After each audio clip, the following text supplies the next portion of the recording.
আলো হচ্ছে একটা তড়িৎ চুম্বকীয় তরঙ্গ। তাহলে যদি তোমাদেরকে কেউ বলে যে আলো কেন তড়িৎ চুম্বকীয় তরঙ্গ, তাহলে কি বলবে ভাই তুমি বলো তো, বলো।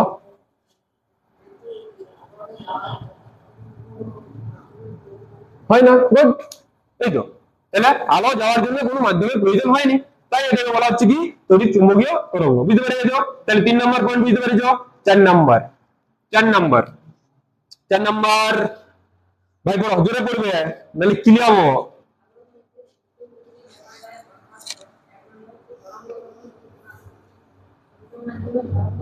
আচ্ছা আচ্ছা আচ্ছা, ঠিক আছে ঠিক আছে, দেখো বলছে আলো, আলোর মধ্যে দেখা যায় দ্বৈত প্রকৃতি। দ্বৈত বানান কি? দ্বৈত, দ্বৈত প্রকৃতি, প্রকৃতি। বলছে আলোর মধ্যে দ্বৈত প্রকৃতি দেখা যায়। দ্বৈত প্রকৃতি মানে কি? মানে হচ্ছে এই ভাইটা, এই ভাইটা এখানে এত চুপচাপ আছে, হ্যাঁ, ইয়ার এখানে এই চুপচাপ একটা প্রকৃতি, ঠিক আছে, এটা একটা ওয়ার ক্যারেক্টার, একটা ধর্ম। এবারে ঘরে যাই করে ওর একটা রুদ্র রূপ থাকবে। তাহলে একবার এখানে শান্ত, আর ঘরে যাই করে দুর্দান্ত। তাহলে এইরকম যদি দুটো আলাদা আলাদা যদি ধর্ম হয়, তাহলে সেটা বলা হয় দ্বৈত প্রকৃতি। এবং আমার খুব খারাপ লাগছে তোমাদের রোজ লাগছে বলে, কি করিব। একটু সামনের দিকে এখানে চলে আসো না, এখানে চলে আসো, কি আছে, এখানে বোকা হয়ে যাচ্ছ, এখানে বসে যাও, এখানে চলে এসো, ঠিক আছে।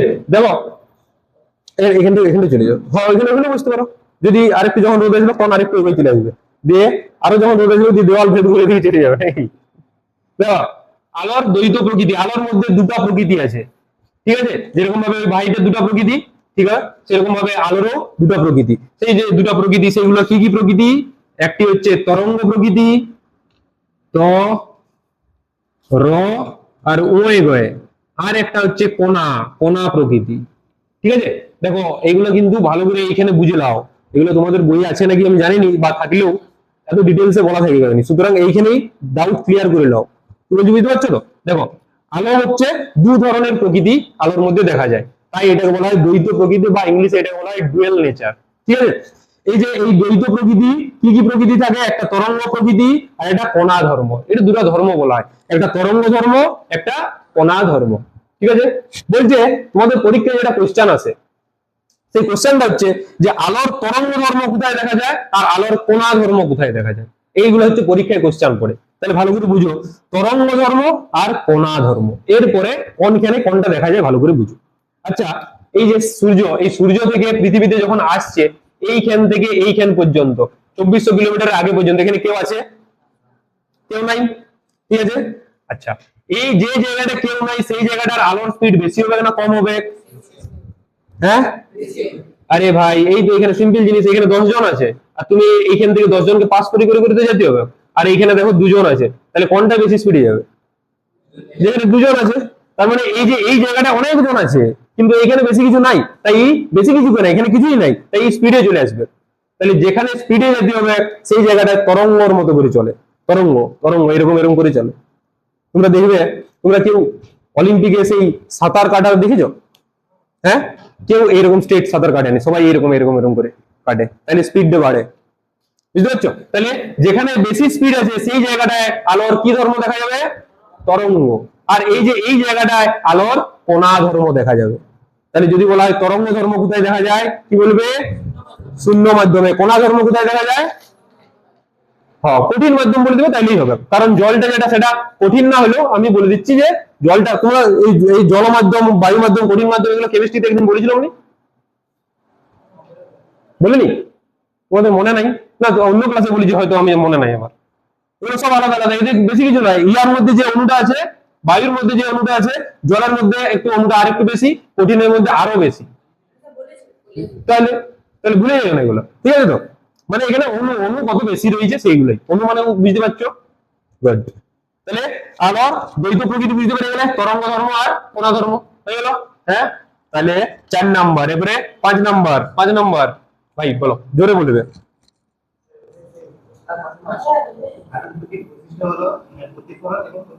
ও, এরপরে আমরা এগুলো বুঝতে পারি গেছো।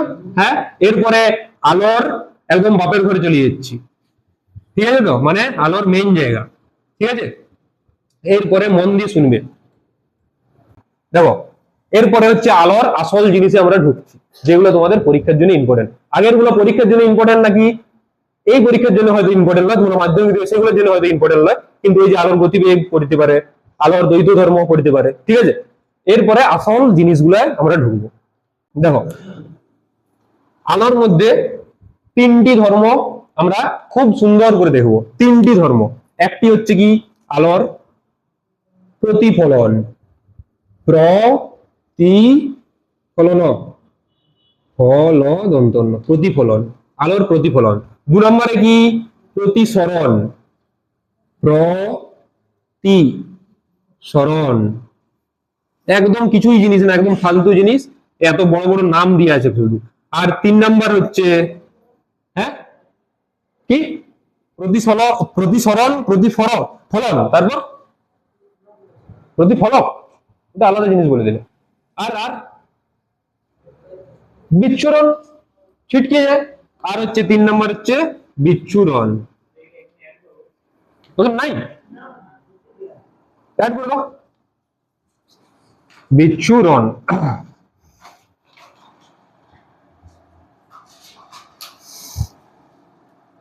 হয়েছে, এই 3টা অ্যাড করে দাও।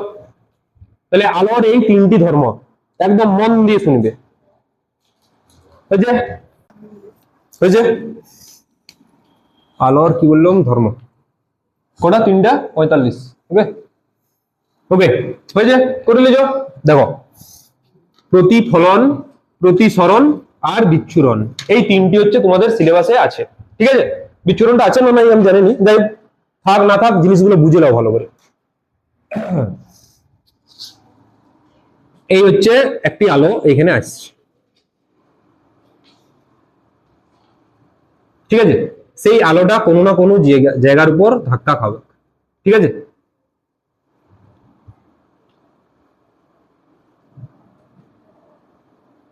দেখো এই যে আলো যেটা আসছে, এই যে আলো যেটা আসছে, আসে পরে যেটার উপরে ধাক্কা খাবে সেইটার গুরুত্ব বেশি করে দাও, এইটা ইম্পর্টেন্ট। এই যেটার উপর ধাক্কা খাচ্ছে তার নাম হচ্ছে প্রতিফলক তল। কি নাম বললাম? প্রতিফলক, প্রতিফলক তল।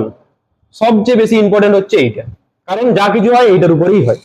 ওকে, এই যে আলোর এই যে এইখান থেকে আসছে, আসে করে ধাক্কা খাচ্ছে এখানে, হয়ে গেল।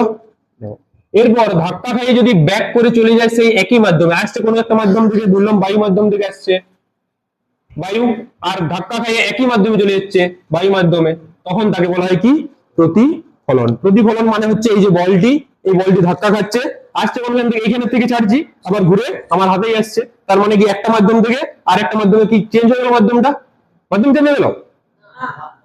আরে আমার হাত থেকে হাতে আসছে, তাহলে হাত একটাই মাধ্যম, হ্যাঁ, তাহলে এইখান থেকে ছাড়া হচ্ছে, ধাক্কা খাইয়ে আবার এইখানে চলে যাচ্ছে, তাহলে এইটাকে বলা হচ্ছে প্রতিফলন। কি বললাম বুঝতে পারলে? আচ্ছা, আলোটা আলোটা এটা আলোর, এবারে বলের ধরো না, মানে বলটা এক্সাম্পল হিসেবে ধরো, ঠিক আছে। এই বলটা যেটা হচ্ছে বলের, এটা কি হলো, প্রতিফলনই হলো, কিন্তু বলের যেটা হলো এটা প্রতিফলনের হলো, তাহলে কি বলবো, এটা বলের প্রতিফলন হয়েছে। তাহলে এইখানে যদি আমরা বলি কি বলবো, আলোর প্রতিফলন। ওকে, আচ্ছা, এবার দেখো এই যে বলটি এটা ধাক্কা খেলো, দিয়ে এই যে এইটা যেখানে ধাক্কা খাচ্ছে সেটা কি বলা হয়, প্রতি তলটা বলো প্রতিফলক তল। তাহলে এই যে প্রতিফলক তলটা ইম্পর্টেন্ট, আমি ওই জন্য বলছি, ভালো করে শুনো। তাহলে একটা মাধ্যম থেকে আসে করে ধাক্কা খাচ্ছে, বলটা ধাক্কা খেলো কার উপর ধাক্কা খেলো, প্রতিফলক তলের উপর। এরপর এইটাকে বলা হচ্ছে প্রতিফলন, যদি একই জায়গায় একই জায়গায় ঘুরে আসে। এরপর এই যে বলটা ধাক্কা খাওয়ার পরে আমার কাছে না আসে করে বলটা ভিতর দিকে ঢুকে চলে গেল। কি বললাম বুঝতে পারলে? যে এইখানে দেখো যে এটা বলটা, ঠিক আছে, বলটা সেখানে ধাক্কা খাচ্ছে, ধাক্কা খাইয়ে এইখান থেকে ব্যাক করেনি, এইটা দিয়ে বেরিয়ে চলে গেল। যদি এরকম হয় তখন তাকে বলা হয় প্রতিসরণ। কি বললাম বুঝতে পারলে? যদি এরকম হয় তখন তাকে কি বলা হয়, প্রতিসরণ। তাহলে প্রতিফলন আর প্রতিসরণের মধ্যে পার্থক্য বুঝতে পারলে? প্রতিসরণ মানে কি বলবো, হ্যাঁ বলবে, কি বলবে ভালো করে শুনে নাও। বলবে যে আলো যখন একটি মাধ্যম থেকে অন্য একটি মাধ্যমে গিয়ে ধাক্কা খেয়ে আবার সেই একই মাধ্যমে ফিরে আসে, তখন তাকে বলা হয় আলোর প্রতিফলন। কি বললাম বুঝতে পারলে? কোনো ডাউট? আচ্ছা, এরপর প্রতিসরণ মানে কি বুঝো, যে আলো এটা এই যে এখান থেকে আসছে, আসে করে এখানে ধাক্কা খেলো, এই ধাক্কা খেয়ে এইটা দিয়ে আবার ভিতর দিকে ঢুকে করে চলে এলো। দেখো ভালো করে, এই যে এখানে আমি দেখাচ্ছি, এইখান থেকে এখানে আলো আসি করে এখানে ধাক্কা খাচ্ছে, ধাক্কা খেলো, হ্যাঁ, এই ধাক্কা খাইয়ে এই যে এই সোজা বেড়ে গিয়ে না যাই করে একটু বাঁকা বেড়ে চলে গেল, এটা বলা হয় প্রতিসরণ। একটু সেরেই গেল, তাহলে সেরেই যাওয়ার জন্য তাকে কি বলা হয়? সরণ। হ্যাঁ, তাহলে আলো আসছে এখান থেকে আসি করে আসে এখানে ধাক্কা খাচ্ছে, ধাক্কা খাইয়ে ওর অ্যাকচুয়ালি যাওয়ার কথা ছিল এইটা দিয়েই, এইদিকে যাওয়ার কথা ছিল না, হ্যাঁ, কিন্তু যদি ওইটা দিকে না যাই করে একটু বাকি যায় আলোটা, তাহলে এইটা বলা হয় প্রতিসরণ। প্রতিসরণ মানে কি? একটু সেরেই যাওয়া। আচ্ছা, এই যে প্রতিসরণ আর প্রতিফলন, এইটা কিসের জন্য হলো? এই প্রতিফলক তলটার জন্য। ভালো করে ভাবো, এই বলটা আমি যাই করিনি, বলটা কিন্তু কখনোই মাটি ভেদ করে নিচ দিকে চলে যেতে পারবে কি? পারবে না? হ্যাঁ, সেই রকম ভাবে ভালো করে ভাবো যে এই হচ্ছে তোমাদের আয়না, এটা খুলো, ওই আয়নার ইয়াটা খুলো, হ্যাঁ খুলো, কোনো চাপ লিও না। আরে ভাঙবে কেনে? দেখো ভালো করে দেখো, এই হচ্ছে আয়না, যেটাতে আমরা আমাদের নিজেদের কিউট মুখটা দেখিনি। হ্যাঁ, কিউট কুত্তে। হ্যাঁ, আচ্ছা আমরা একটা কথা ভাবো তোমরা, হ্যাঁ, আমরা যদি কাউকে যদি বানর বলি তার গায়ে লাগবে না, কাউকে যদি গরু বলি তার গায়ে লাগবে না, কিন্তু কাউকে যদি কুকুর বলি তার গায়ে লেগে যাবে। হ্যাঁ, কিন্তু গরু, বানর, কুকুর এগুলো সব তো একই তো, জানোয়ারই তো। হ্যাঁ, তাহলে তুমি, হ্যাঁ, কিছু, হ্যাঁ হ্যাঁ, বাঘ বলে দি, বাঘ, শের, তাহলে সে বলবে না ছাতিটা ফুলিয়ে যাবে না। ভালো করে শোনো, এই হচ্ছে একটা, এটা হচ্ছে ধরে নাও একটা প্রতিফলক তল, ইয়ার উপরে লাইট মারবো, ইয়ার উপরে কি করবো? লাইট মারবো, ঠিক আছে? ইয়ার উপরে যখনই লাইট মারবো, ভালো করে দেখো, সূর্যটা ভালো হবে না? ঠিকই বলেছ, না সূর্যটা ভালো হবে না, কারণ সূর্যটা লাইটটা এক জায়গায় আসবে না, দেখো এখানে এক জায়গায় আসছে, কোথায় গেল? আরে লাইট জ্বলছে তাই, এত লাইট আছে না, ওই জন্য। ওই দেখো, ওই দেখো, ওই দেখো, তাহলে ভালো করে দেখো জিনিসটা।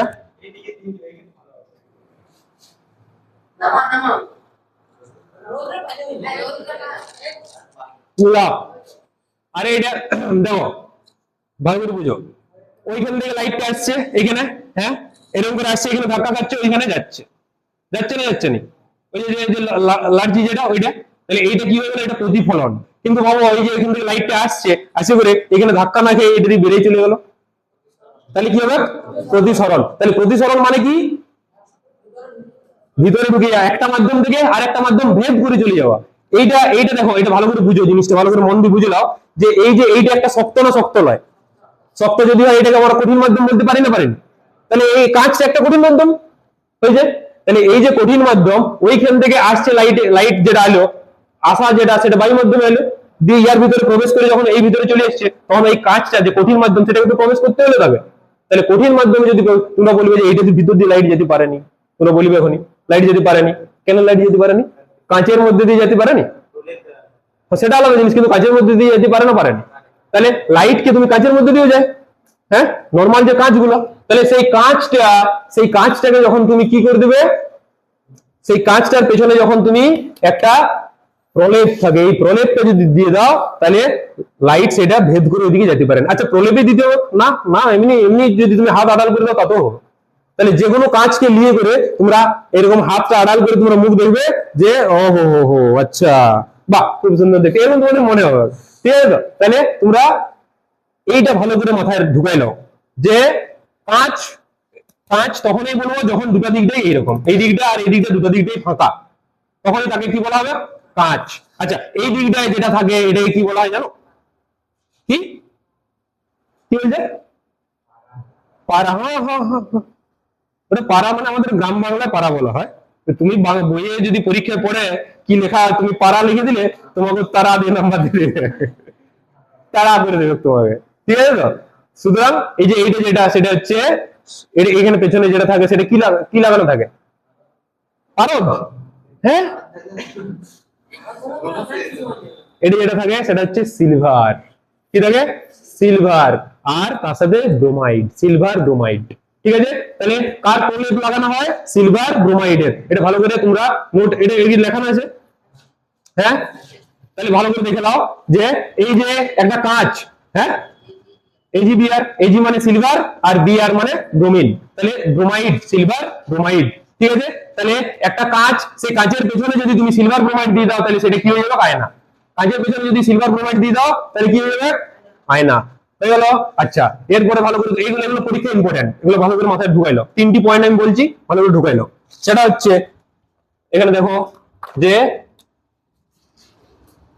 এই জায়গাটাতে কাঁচ, কাঁচের প্রলেপ, তার জন্য কি দেওয়া হয়? AgBr, AgBr। ঠিক আছে, AgBr মানে হচ্ছে কি? Ag মানে কি? সিলভার, Br মানে ব্রোমাইড, সিলভার ব্রোমাইড দেওয়া হয়। ঠিক আছে, তাহলে এই যে এইটা দেখতে পাচ্ছ, এটা কি দিয়ে আছে? সিলভার ব্রোমাইড, সিলভার ব্রোমাইড দিয়ে আছে এটা, হয়েছে? হ্যাঁ, এই ভাইটে যাকে পারা বললো, পারা, এটাকেই পারা বলা হয়। তাহলে সিলভার ব্রোমাইড। আচ্ছা, এরপরে শুনে নাও, কৃত্রিম বৃষ্টিপাত করতে, কৃত্রিম বৃষ্টিপাত, সেটার জন্য দেওয়া হয় সিলভার Ag, হ্যাঁ, আয়োডাইড, AgI, কি দেওয়া হয়? Silver iodide. এটা জিনিসটা কি? কৃত্রিম বৃষ্টিপাত। ধরো প্রচুর এখানে অনেক দিন এগুলো বৃষ্টি হচ্ছে না, বৃষ্টি হচ্ছে না, তাহলে কি করবে?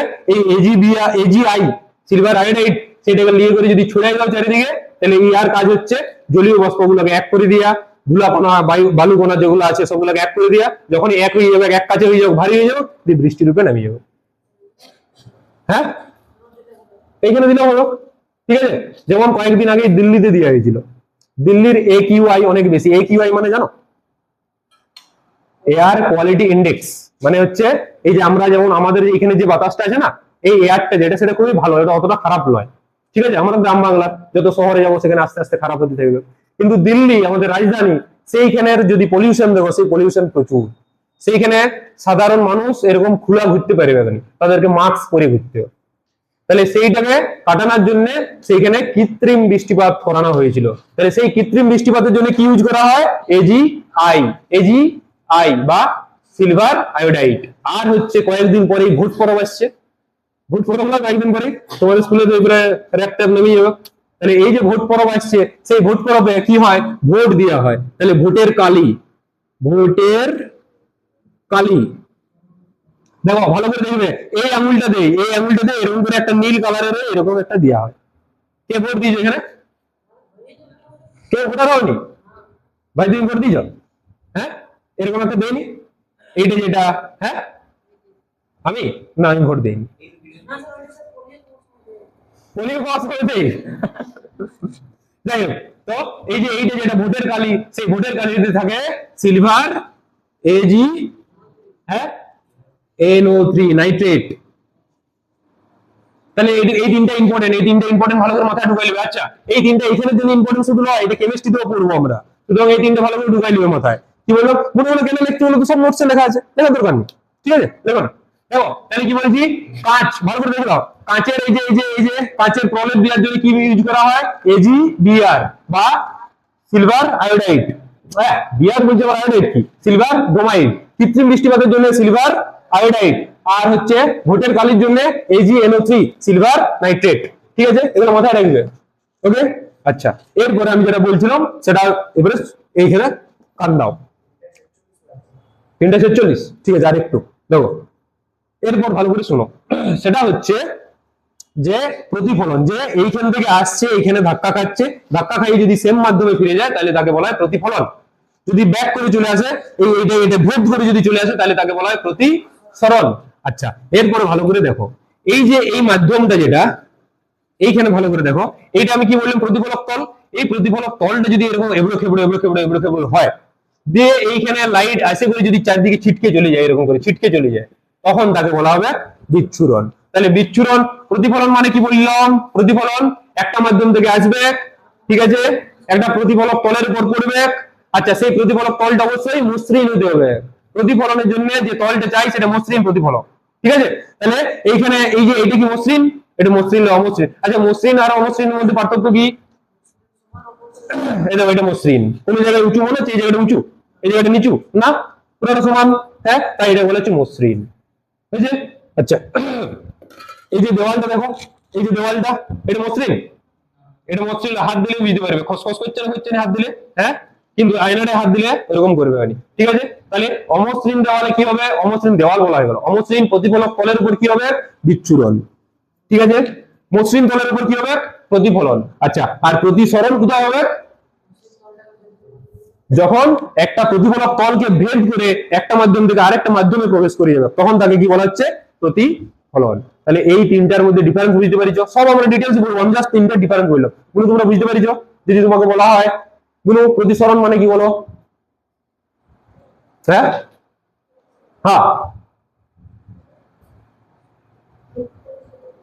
ভেদ করে চলে যাওয়াটাকে বলা হয় প্রতিসরণ। খুব সুন্দর, কিন্তু বলে দেবে প্রতিফলক তলটাকে যদি ভেদ করে চলে যায় তাহলে তখন কি হবে?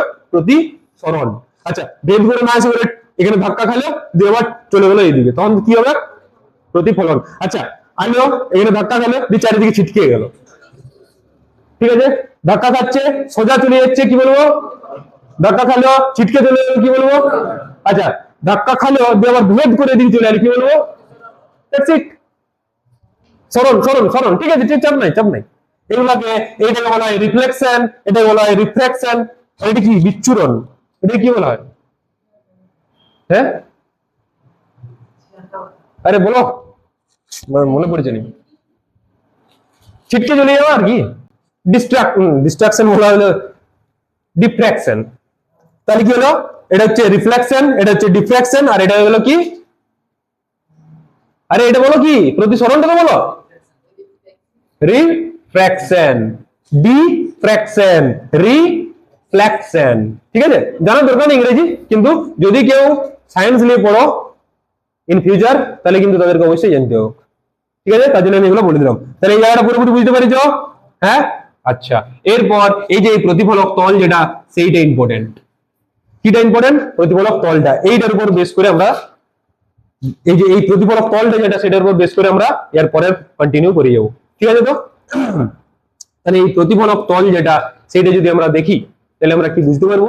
এই প্রতিফলক তলটা বিভিন্ন ধরনের হয়, ঠিক আছে? কোনটা মসৃণ হবে, কোনটা অমসৃণ হবে, কোনটা ভেদ করে চলে যাবে, কোনটা পাতলা হবে, কোনটা মোটা হবে। এইগুলোর উপর বেস করে আমাদের পরীক্ষায় কোশ্চেন আসে, কি বলে? বুঝতে পারছো? তাহলে সবচেয়ে যদি বলা হয় উত্তম প্রতিফলক, প্রতিফলক মানে কি? প্রতিফলক মানে কি? আসছে, ধাক্কা খাচ্ছে, চলে যাচ্ছে, তাহলে এটাকে বলা হয় প্রতিফলক। তাহলে সবচেয়ে যদি উত্তম প্রতিফলক বলা হয় তাহলে কি বলা হবে? আয়না। সবচেয়ে উত্তম প্রতিফলক যেটা, সেটা আয়না। দেখো এটা পুরো প্লেন, হ্যাঁ? সবচেয়ে উত্তম প্রতিফলক কি? আয়না।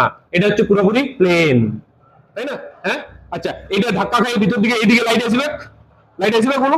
আসবে না, তাহলে ওইখানে ধাক্কা খাওয়া ওইদিকে চলে যাবে। তাহলে সবচেয়ে উত্তম প্রতিফলক যদি বলা হয় কি বলবে? আচ্ছা, উত্তম প্রতিফলক হওয়ার জন্য কি শর্ত লাগে? পরীক্ষায় কোশ্চেনে পড়ে উত্তম প্রতিফলক হওয়ার জন্য শর্ত কি কি? দুটি শর্ত। একটি কি? মসৃণ হতে হবে। এটা মসৃণ না মসৃণ নয়? মসৃণ। আচ্ছা, আরেকটি কি? অস্বচ্ছ। অস্বচ্ছ মানে বুঝো?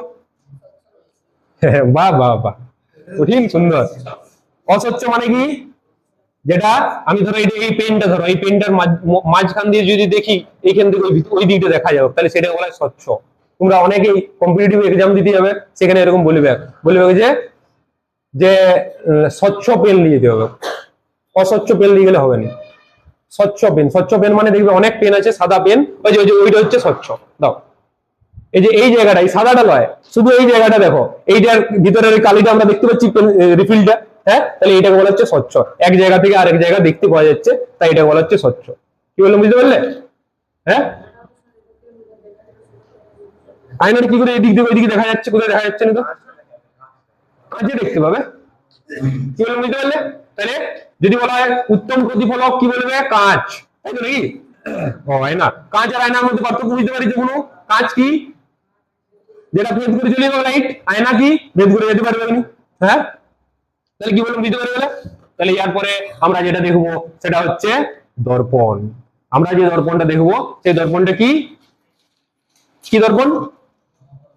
সমতল দর্পণ। দর্পণ সবসময় সমতলেই হতে হবে। কি বলছি, বুঝতে পারছো? কোন কোশ্চেন আছে? এরপর আমরা দেখবো দর্পণ, হ্যাঁ না? কি বলছো? অনেকক্ষণ অনেকক্ষণ পড়ে নিলাম নাকি? এবার ঘর যাবে ভাই? তোমার কোথায়? দ্বীপ স্যারের কাছে? তোমার নবদ্বীপ? তোমার নবদ্বীপ, বাহ, দ্বীপে দ্বীপে দীপাময়। হ্যাঁ, দেখো, যাই হোক, তাহলে তোমরা তোমরা ভাই, আচ্ছা, এই প্রদীপ আসেনি মনে হয়, আর একটা দ্বীপ, প্রদীপ, ঠিক আছে? প্রদীপ আসেনি তো? কেন কি হয়েছে ওর? ডাক্তার দেখা ও আমাকে বললো? ও আচ্ছা, মেসেজ করেছিল। তো দেখা হয় কি আমি হ হ বলিয়ে দিও তো কি বুঝতে পারে কে কি। আচ্ছা, তো এই হচ্ছে জিনিস। তোমরা সবাই পরীক্ষা যে দিলে, সেই পরীক্ষা দিয়ে করে তোমাদের অনুভূতি কি? যে আমরা খুব ভালো নম্বর পাইছি নাকি? হ্যাঁ, কার কার মনে হয় যে ভালো নম্বর পাইছি? বলো ভাই, তুমি কত পাইছো? 15। 30-এর মধ্যে 15, 50% নাম্বার। হ্যাঁ ভাই, তুমি কত পাইছো? 18। 13.5, সাড়েটা বলতেই হবে বটে। 13.5। আচ্ছা, তো গুনু কত পাইছো? 15, 12। এগুলো এগুলো ভাই, তুমি কত পাইছো? 21। আর তুমি 27.5। আবার বলছিলে 28.5 হয়ে যাবে। হ্যাঁ, আমি ভালো করেই খাতা দেখি, এরকম নয়। হ্যাঁ, তুমি এক্সট্রা করে দিলে আমি এক্সট্রা নাম্বার দিয়ে দেবো। কিন্তু দেখো, তুমি ভালো করে দেখবে যে যেটা সবচেয়ে কম নাম্বার সেটাই মানে আমি দিই। যেটা বেশি নাম্বার পাইছো সেটা আমি কাউন্ট করেছি, ওইটাই নিয়ম। যেটা বেশি নাম্বার হয় সেটাকেই কাউন্ট করা হয়। ঠিক আছে তো? তোমরা পড়ো, ভালো করে পড়ো, নাহলে তোমাদের তোমাদের গায়ে স্পাই কাকিমা আছে না নাই? হ্যাঁ, নাই, এটা হইতে পারে। শুধু গায়ে কেন, সবাইকার ঘরে ঘরে একটা করে স্পাই কাকিমা আছে, যে বলবে আমার বেটা কিছু পড়ছে নেই, ওর বেটা সবে পড়ে নিচ্ছে। আবার বলবে ওই যে ইয়ার বেটাটা কিছু জানেই নি, জানো সে ভৌত বিজ্ঞানে 17-18 পাইছে, এরকম বলবে দেখবে। ঠিক আছে তো? ভালো করে ভৌত বিজ্ঞান লিখছেন। এর মা বলে না? কাকে? তোমাকে? হ্যাঁ,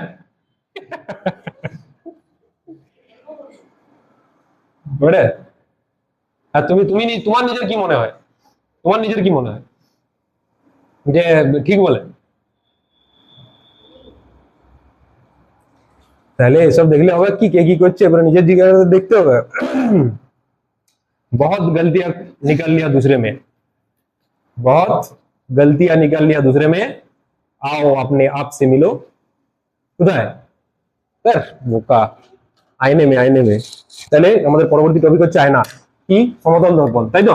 দেখো, সমতল দর্পণ। তোমাদের টিউশন আছে কোটায়? 4টা। ও তাহলে তাহলে থাক, তাহলে আজকে তোমাদের সাথে ও হো হো হো আজকে একটা খুবই গুরুত্বপূর্ণ দিন, তোমাদের সাথে একটু আলোচনা করে নিই। আজকে কি? Anybody, any idea? হ্যাঁ, আজকে কি? কারো কোনো আইডিয়া আছে ভাই? এটা লাও আর সার্চ করো। দেখো, তোমাদেরকে একটি কথা বলি, শুনো, মন দিয়ে শুনবে। আজকে কত তারিখ?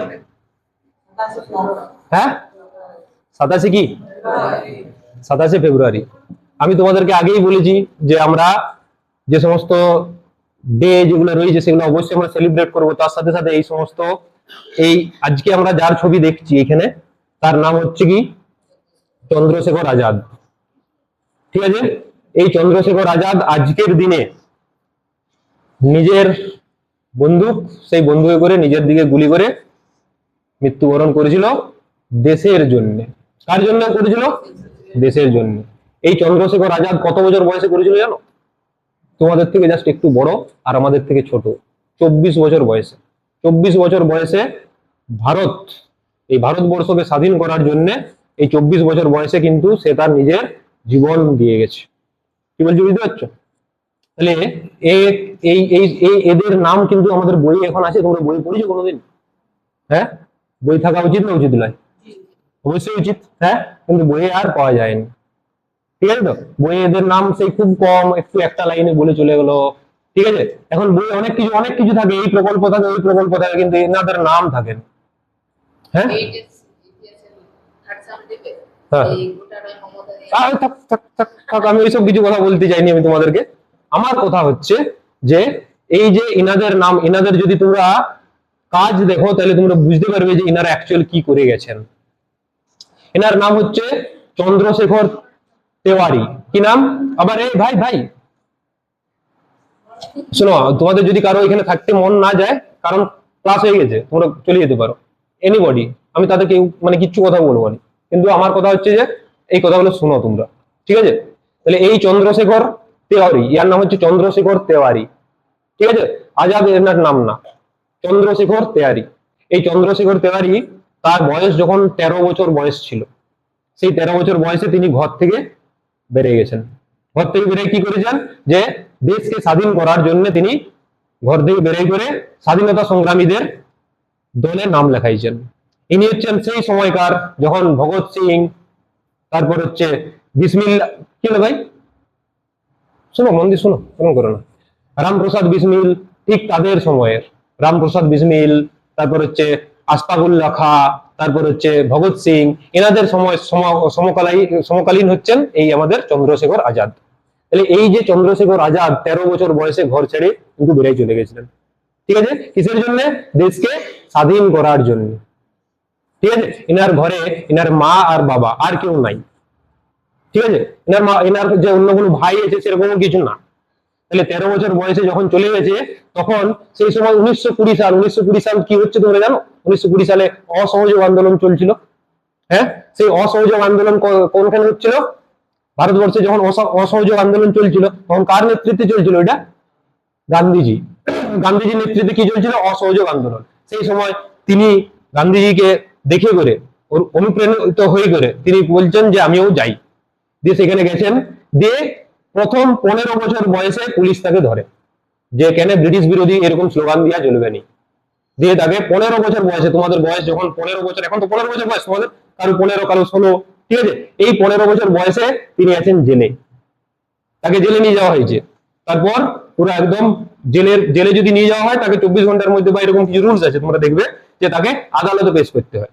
যে তারপরে আদালতে যখন গেছে, আদালতে জাজ তাকে জিজ্ঞাসা করছে কি নাম তোমার, তখন এই চন্দ্রশেখর তেওয়ারি তখন তিনি বলছেন আমার নাম হচ্ছে আজাদ, ঠিক আছে। যখন জিজ্ঞাসা করছে তোমার বাবার নাম কি, বলছে আমার বাবার নাম স্বতন্ত্র।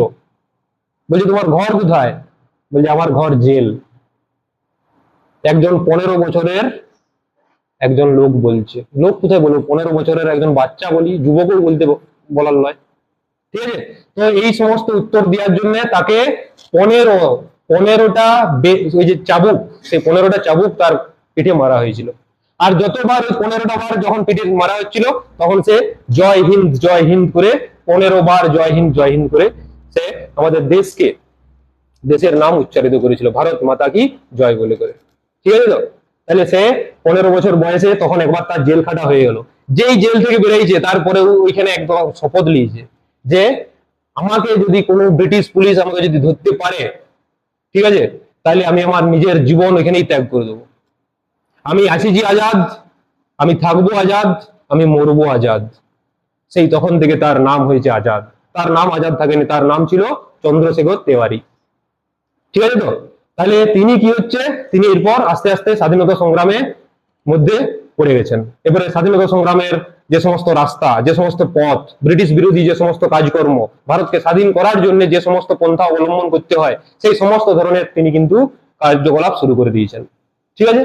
সেই রকম মতো অবস্থায় একটা উত্তরপ্রদেশের একটা জায়গা, ঠিক আছে, কাকরি, সেই কাকরিতে ট্রেন আসছে। সেই ট্রেনটা যেটা, সেই ট্রেনে হচ্ছে তোমার ব্রিটিশদের জিনিসপত্র আসছে, টাকা, হাতিয়ার, অস্ত্র শস্ত্র, এই সমস্ত জিনিসগুলো আসছে। এবারে সেইটা লিয়া হবে, সেইটা চুরি করা হবে, সেইটা চুরি করে আমাদের দেশ মাতার জন্য, দেশ মাতাকে স্বাধীন করার জন্য আমরা কাজে লাগাবো। কে বলছে? চন্দ্রশেখর আজাদ, ঠিক আছে।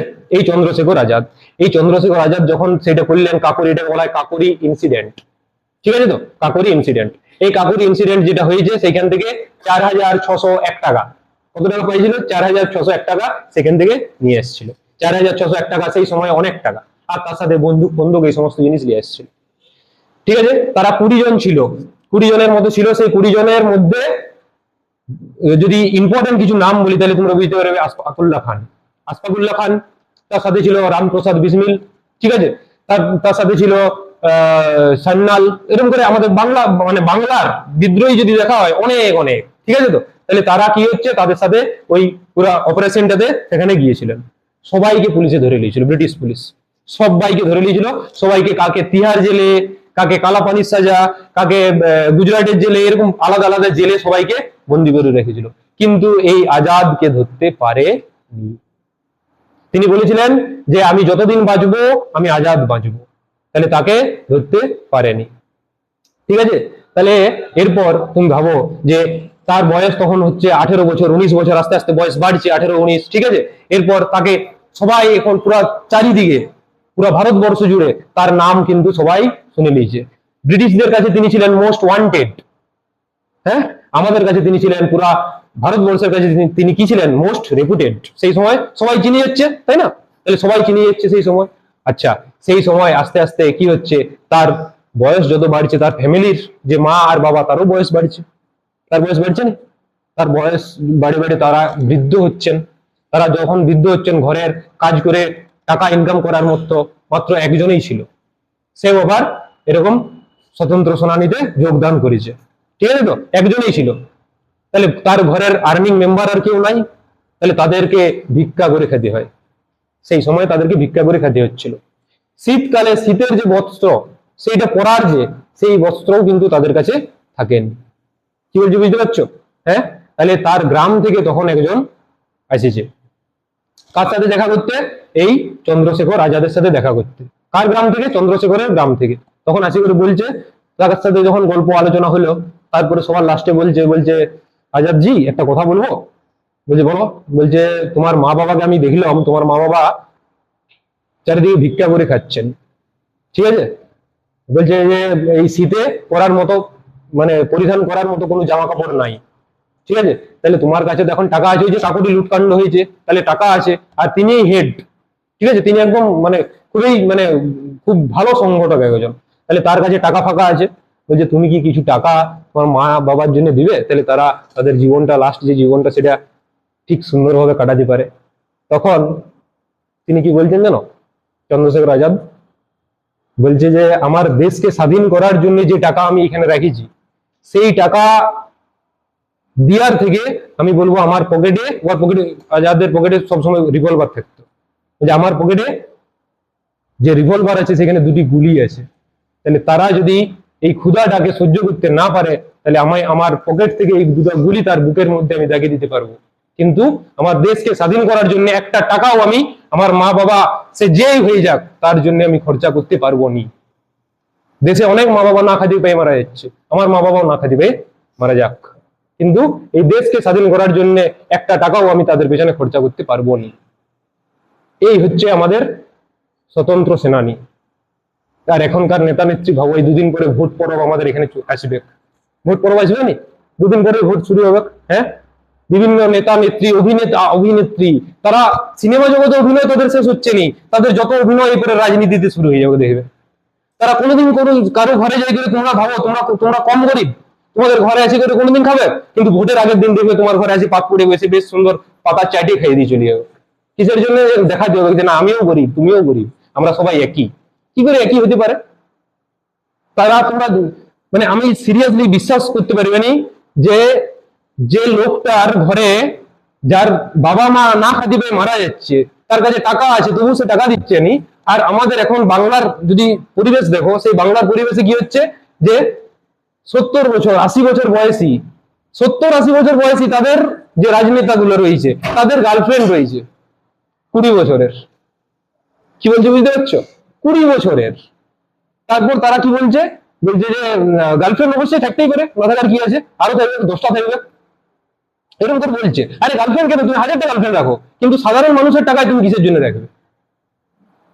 আমি কার কথা বলছি আমি এখানে বিশাল মানে ডিসকাস করছি নি, কিন্তু আমার কথা হচ্ছে যে তোমরা এখন অনেক ছোট আছো, তোমরা কিন্তু জিনিসগুলো বুঝতে পারবে।